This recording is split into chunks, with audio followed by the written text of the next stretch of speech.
Minister of Finance explains how country's income is generated.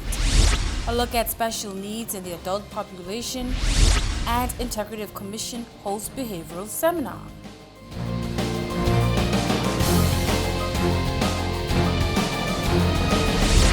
Hello Turks and Caicos, thank you for joining us for another edition of Newswatch.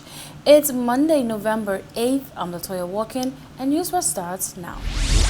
The Minister of Finance, Honorable Orrin J. Saunders, in a press conference, gave an overview of the recently passed Supplementary Appropriation Bill 2021-2022, launched a Citizen's Guide to the Budget, and gave the year-to-date performance of TCIG. But first, a breakdown on how the country generates its revenue. The first line item is accommodation tax, and it's one of the biggest line items. Originally, when we had the budget, we thought it was going to bring in about $65 million, but it's doing very well. It's been over the past year since our financial year starts 1st of April and runs through March 31st. It is doing very well. So we thought it was going to bring in $65 million. Now we're projecting that it's going to bring in $80 million. That's $15 million more than we had expected to bring in. Customs import duties. We thought it was going to bring in $89 million. We're now projecting that it's going to bring in $110 million. Work permit and immigration fees, we thought it was going to bring in $25.4 million. It's now projected to bring in $27 million. Okay, that's almost $2 million more. The Minister of Finance also noted that stamp duty on property sales also exceeded the predicted figures and, in fact, was listed as the main driver of what he described as great performance. Business and banking related fees, we thought it was going to bring in $4.8 million. It's now projected to bring in $5.8 million, almost $1 million more. Stamp duty on property sales, and I want you to speak to that. This is the driver for taking us to great performance this year. We were projecting it was going to bring in $45 million. It's now projected to bring in $80 million. $80 million. That's $35 million more than we had projected to bring in. Airport and air travel taxes, because of the pandemic, we hadn't budgeted anything. It's now projected to bring in $4 million. Vehicle and driver's license fees, we were expecting $4.5 million. It's now expecting to bring in $5.3 million. Fuel tax, we were expecting $8.8 million. Now it's expecting to bring in approximately $11 million. Other income was projected at about $30 million. Is now projected to bring in $38 million. Honorable Saunders explained that the main factors driving the recurrent revenue surpassed its predicted statistics, contributing to almost $90 million more than expected in revenue. He also outlined the four main contributors. Now, I've taken this down and breaking it again. So we're looking at bringing in this year $361,258,895. But over 80% of that revenue comes from four areas: customs and import duties, accommodation tax, stamp duty, and work permits and immigration. Over 80% of our revenues come from four major categories. Now, when we talk about diversifying the economy in the future, this is one of the reasons why. Because if anything happened to customs import duties, and I know that the media talk about the supply chain, if the supply chain shut down, I mean, we couldn't get ships coming in to bring in cargo for a significant amount of time, it would be a disaster. So we need to protect that, because a lot of our revenue, the bulk of our revenue, comes from customs import duties. Accommodation tax, these are taxes into the hospitality industry. Bad taxes and things coming from the hospitality industry also is a significant portion. And again, the driver that's going to bring us across the line is stamp duties on property sales. The Minister of Finance also gave the estimates of reoccurring costs. So when we look at all of the costs, we were looking at spending $304 million, $304,189,712.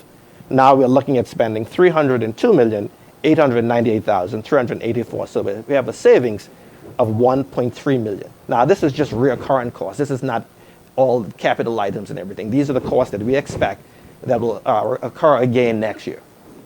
And so the team have done a pretty good job at squeezing out savings for the recurring costs. Stay tuned to Newswatch for more of the Minister of Finance press conference and a subsequent newscast.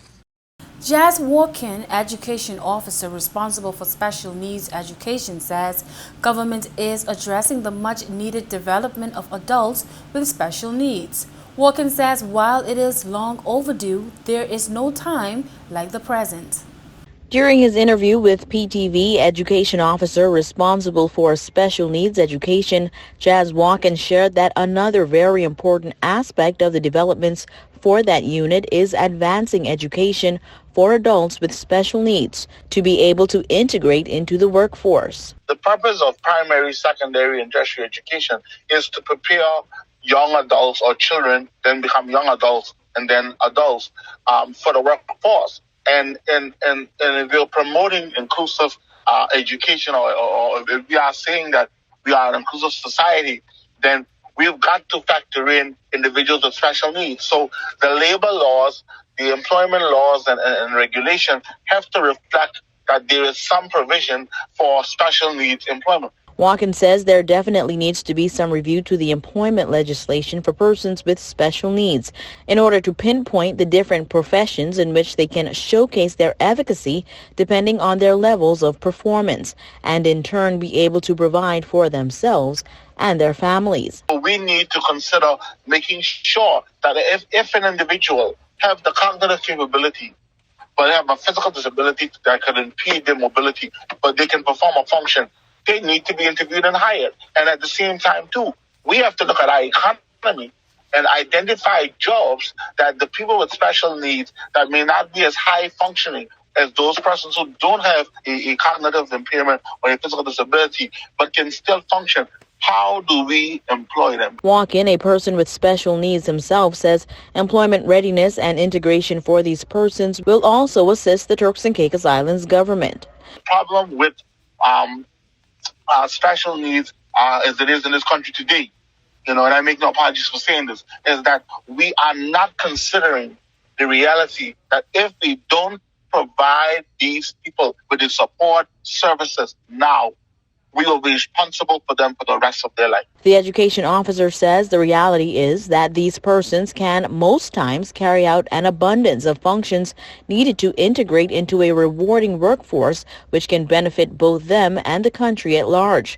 Minister of Health Honorable Jamel Robinson also recently announced that they are looking into strengthening entrepreneurship and employability skills for these persons between the ages of 18 and 21 through the Life Skills Transitioning Program, which should be up and fully functional by February 2022. It's time for a quick break. More Newswatch when we return.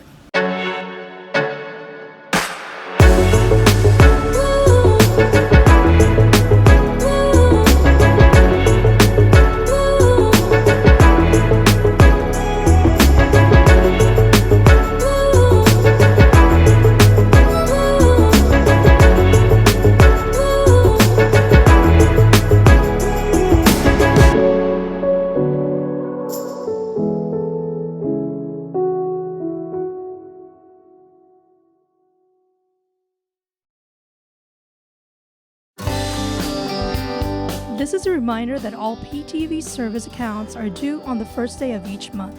Accounts should be brought up to date by the 28th of the month to avoid disruption in service. Payments may be made on our office at Stubbs Diamond Plaza, Providenciales, Mides Plaza, North Caicos, and Airport Road in South Caicos.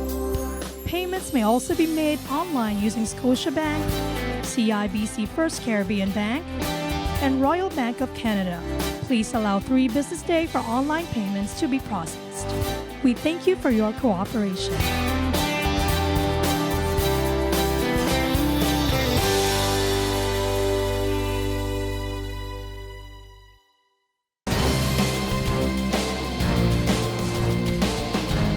Welcome back to Newswatch. Leonardo Forbes is facing several more charges following a Blue Hills shooting last week. Here's the update in your crime report.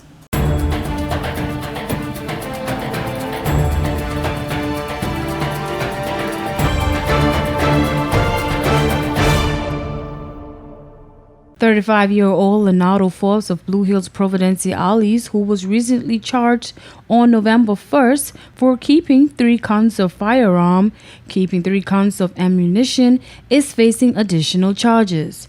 The Serious Crime Unit officers have charged Forbes with 4 additional charges: discharging firearm, discharging ammunition, wounding and causing grievous bodily harm with intent. Forbes appeared in court on Friday, November 5th. Accordingly, he is remanded and is scheduled to appear in the Supreme Court on January 7th, 2022 for a sufficiency hearing. The Integrity Commission will this week host a comprehensive behavioral change seminar with a special focus on anti-corruption. Details in this next report.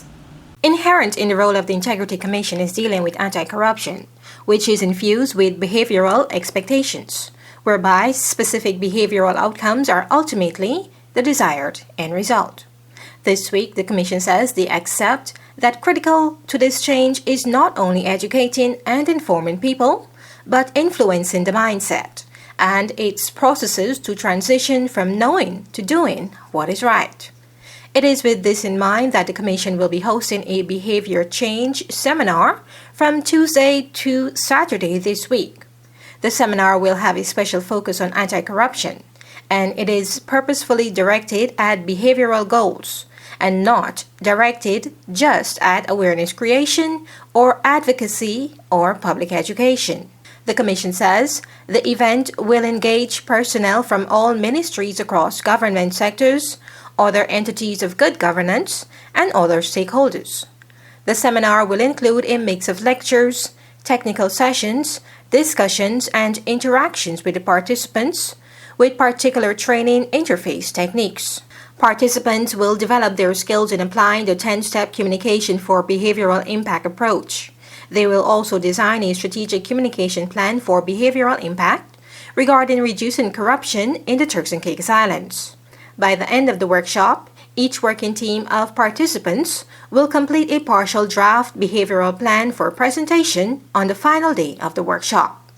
The Commission says the seminar will focus on incorporating integrated communication marketing, which offers a dynamic, proven approach to bridging the knowledge or action gap and achieving behavioral results in health and other development programs.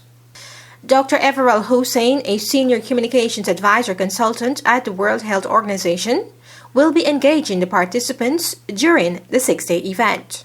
For PTV Newswatch, I am Delana Isles. We'll be right back with more Newswatch when we return your weather forecast. This is a reminder that all PTV service accounts are due on the first day of each month. Accounts should be brought up to date by the 28th of the month to avoid disruption in service. Payments may be made on our office at Stubbs Diamond Plaza, Providenciales, Mides Plaza, North Caicos, and Airport Road in South Caicos. Payments may also be made online using Scotiabank, CIBC First Caribbean Bank, and Royal Bank of Canada. Please allow 3 business days for online payments to be processed. We thank you for your cooperation.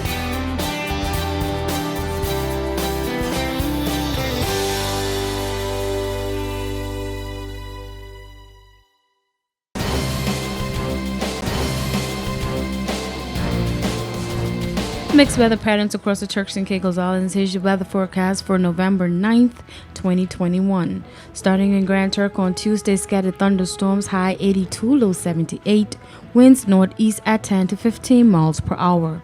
South Caicos on Tuesday, scattered thunderstorms, high 82, low 78. Winds northeast at 10 to 15 miles per hour. North and Middle Caicos on Tuesday, partly cloudy skies, high 83, low 77. Winds northeast at 10 to 20 miles per hour. Parrot and Pound Key on Tuesday, partly cloudy skies, high 83, low 77. Winds northeast at 10 to 20 miles per hour. And on Providenciales on Tuesday, partly cloudy skies, high 83, low 77. Winds northeast at 10 to 20 miles per hour. Time now for your sunrise and sunset. Sunrise at 5:58 a.m., sunset at 5:10 p.m. And for your high tides and low tides, high tides 10:55 a.m., 11:29 p.m. For your low tides, 4:27 a.m., 5:25 p.m. Time now for your hurricane outlook.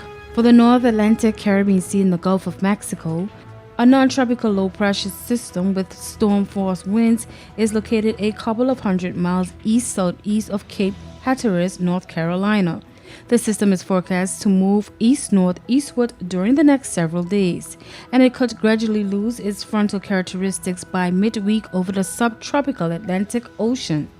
By early this weekend, the low could acquire some subtropical characteristics while it moves eastward or east-northeastward over the open waters of the central Atlantic Ocean. And that's it for your weather forecast and hurricane outlook. We'll be right back with more Newswatch.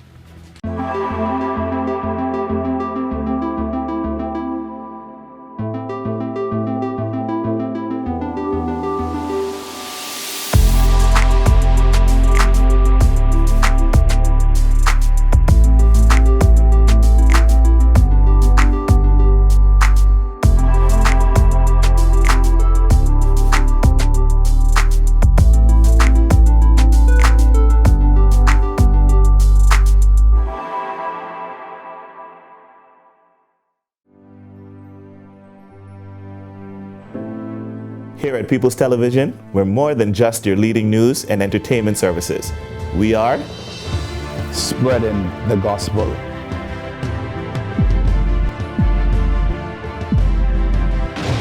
We are breaking barriers. We are preserving the culture. Each one, teach one. We are committed to excellence. We're creating change. We are creating memories. We are the future. I am PTV. I am PTV. I am PTV. I am PTV. We are PTV. We are continuing the legacy. We are PTV.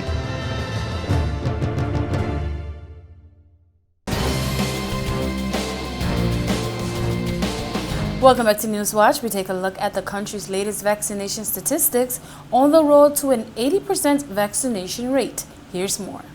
It is predicted that the country's vaccination rate could go from 77% to the highly anticipated 80% within days. This, as today, November 8th, marks the implementation of the new travel guidelines for the United States. Beginning today, visitors to the United States would have had to have been fully vaccinated in order to enter the country. As we approach the holidays, with persons gearing up for Thanksgiving and Christmas travel, one should note that you'll have to be considered fully vaccinated in order to enter the U.S. This means having received the first and second dose of the vaccine, along with passing the 2-week window following the second shot. The Turks and Caicos Islands, as at November 1st, stood at a 77% vaccination rate, with a breakdown of 24,154 vaccinations for Provo, 3,285 for Grand Turk, 261 for Parrot Key, 709 for North and Middle Caicos, 735 for South Caicos, and 66 for Salt Key.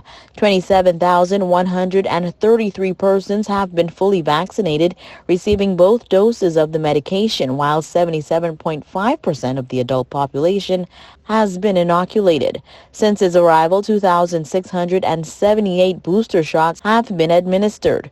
Officials are hoping to get to an 80% vaccination rate by the end of the year. That's a wrap for Monday's newscast. Join us again tomorrow and every weekday at 6:30 p.m. for the real news. Miss the story or newscast? Connect with us by visiting our website at www.ptvatci.com. Until next time, I'm Latoya Walken, signing out.